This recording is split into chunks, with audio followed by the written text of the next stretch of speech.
Welcome back to Focus Montreal. I'm Richard Dagenet. An exhibition opens today at Centennial Park in Beaconsfield. It runs until August 1st and features 100 hand-carved stone sculptures from Zimbabwe.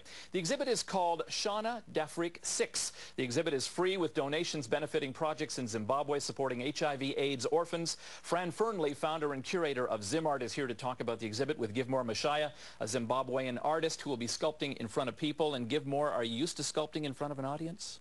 Yes. You are? Yes. Oh, yeah? Do you sculpt any differently, or do you talk as you sculpt, whereas when you're alone you don't talk? Or? Yes, I will be explaining as I sculpt. Oh, yeah? Yes. Okay, what will you be sculpting? Do you already know, or you're just going to...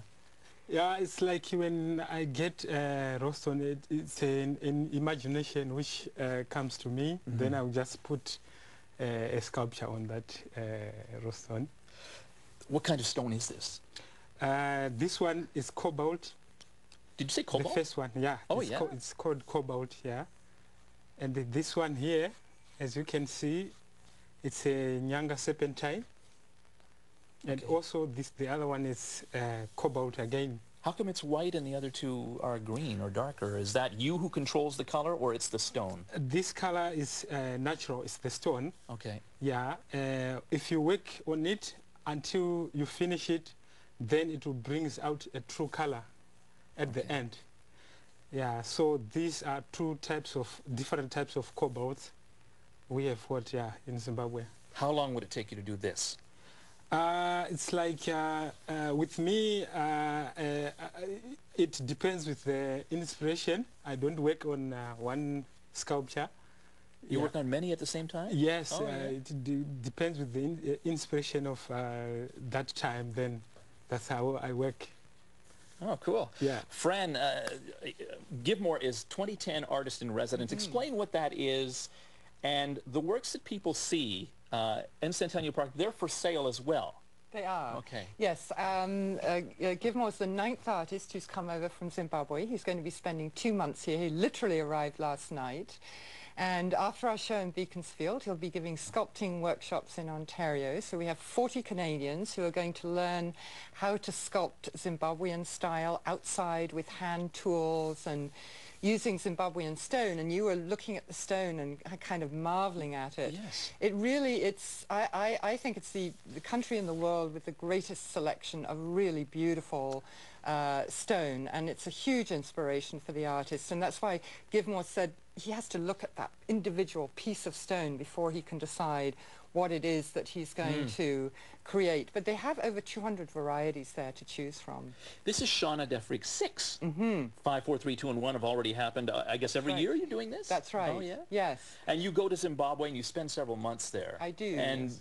The idea is to create sustainable relationships with the artists. Absolutely, and I guess never more so than with the Artist in Residence program, because we've been successful for the last 6 years, that the artist has gone back to Zimbabwe and bought a house. So after their 2 months in Canada, so Give More has that to look forward to as well. So it's pretty exciting and pretty motivational. So the pieces that he sells, the money that he makes, will help him buy a house in Zimbabwe. But also the sculpting workshops. 100% of the fee goes to the artist who's giving the workshop. What a great idea. Yeah, it's wonderful. And the donations from because the exhibit is free, that's at Centennial Park, but there are donations and they help HIV/AIDS orphans. We've got 3 projects in Zimbabwe we've been supporting for the last 5 years. Very on the ground. We don't hand money over. We've built chicken houses. We've put in drip irrigation systems, water tanks. We're focused really on sustainable agriculture. Mm-hmm. But that's also a very important part of the business and the relationship building that we're doing in Zimbabwe. And fair trade, and you make sure to respect the artist's work and to, Exactly. Yeah. And Give More, 16 years old you started doing this, and it was your brothers. Yeah, my brothers, there are some who are already successful in sculpting business. Mm-hmm. So they are the ones who inspired me since I was at 16.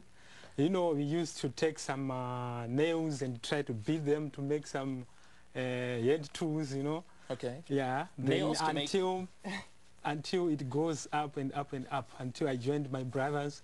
Then they managed to add some ideas on how I can be succeeding. Okay, so now are you better than your brothers? He looked at you. Should I say anything?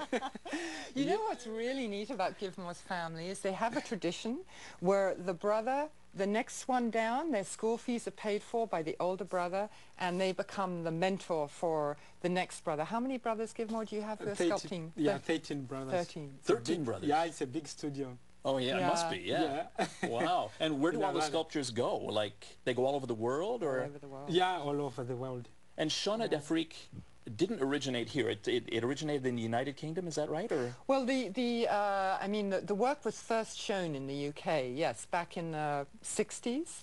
And I started showing the work here in Canada back 11 years ago now, and was one of the first to do so and build on this idea of an outdoor exhibition, because it's so wonderful. You can have an artist on site carving. It's great for kids. I tell you, kids love it because they can touch the art, they can watch somebody creating the work. It's it's quite magical. Yeah.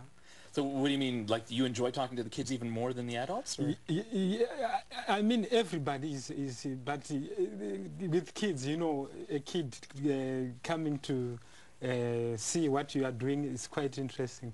Yeah. So what's the most important part of sculpting? Is it a vision? Is it technique? Is it a combination of both? Is it, you know, is it... Yeah, it's like where do you start when people sit down at a workshop? Like you must know, you must look around the workshop and say, okay, that guy's never going to make it. This guy's never going to make it. You know? No, it's like the important part is to spread the idea to other people. Then they will learn how to sculpt, and it's quite interesting. Even, for example, if I taught you how to sculpt, then you end up maybe in 2 months you are now can produce your own sculpture. Then I can say, no, that's your sculpture. But you can't really teach me how to sculpt. You might show me some techniques for cutting the stone or something like that. But I mean, if I don't have talent and a vision and inspiration, I guess forget it. Yeah, it's like it all depends with how can somebody catch. It depends with if you can catch it quickly. If it is a talent, sometimes somebody can just go straight through.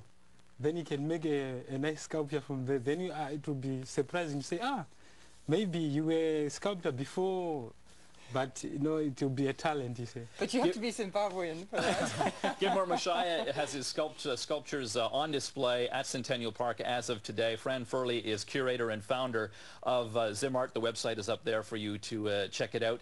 Thank you very much for being here. That is Focus Montreal for this week. To check out past shows, log on to globalmontreal.com, click on video, scroll to Focus Montreal. Thanks for joining us. I hope you enjoyed the show, and we'll see you next time.